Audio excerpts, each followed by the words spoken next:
how to turn on or turn off block offensive words for Google Keyboard and voice typing on the Samsung Galaxy S22, S23, and S24.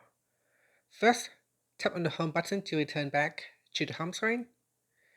Then, swipe down at the top and tap on the settings icon. Next, in settings, we scroll down and tap on General Management. After that, we can go down and tap on Keyboard List and Default. Then tap on Google Voice Typing. At the top here, tap on Block Offensive Words.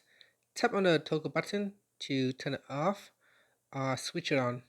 Now, some people find that after turning this feature on or off, it still does not work, in which case you want to go back. Then we go down and tap on Gboard. Next, tap on Text Correction.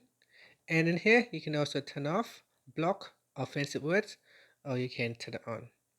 So in here, we turn it off so that it does not block offensive words when I'm using voice typing. So switch that off, and then in Google Voice Typing, also turn it off. And that's it. Finally, tap on the home button to go back to the home screen. Thank you for watching this video. Please like and subscribe to my channel for more videos.